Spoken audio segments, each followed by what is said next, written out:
Welcome back. All day today, we are talking about what to do when seconds count and you're faced with a life or death situation. Joining us now is Mike Young with the Red Cross, who can speak firsthand about the importance of CPR training. Mike, good morning and thank you for being here. And you brought your friend with you, Bob. Yep, this is Bob. Yes. We're going to be using him later to demonstrate the skills of CPR. So explain to people, what is CPR? That has to be one of the first things you tell your students when you're teaching this. Yeah, so to keep it simple, basically when the heart stops pumping blood, we do CPR to start pumping blood through the body again. Okay, how would you explain to people the importance of CPR training? Yeah. Because I think it's something, maybe if people have seen it in a show, they're like, oh, I can do that. How important is it to have this training? Yeah, so your heart can stop pumping from an emergency called cardiac arrest. Okay. And this can happen from a medical emergency or an injury or even something like heat stroke. So it's not necessarily old person heart issues, right?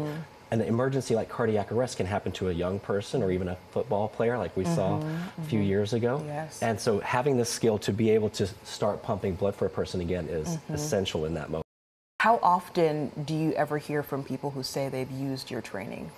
Often, believe it or not. So I've been teaching throughout Middle Tennessee for several years now, and I've had a lot of employees of businesses reach out to me and say, hey, we actually had somebody have a heart attack in our warehouse, and we did CPR, we used an AED, and we saved their life. Wow, that's remarkable. Yeah. Jumping in and taking action. Okay, so we're going to use Bob later on in the newscast to kind of demonstrate to people what CPR is. So kind of briefly touch on what we're going to be showing later on. Exactly. So I'll be demonstrating doing chest compressions, rescue breaths, and the use of an AED on Bob. And the great thing about this mannequin, we've come a long way in CPR mannequin technology. Some people might remember Resusci Annie. Those were way back in the day. Okay. This one actually has LED lights in it that go up to the heart. So when I'm doing compressions, you'll be able to see a representation of the blood circulating through the body. And that shows us that we're effectively nourishing the organs when we do that.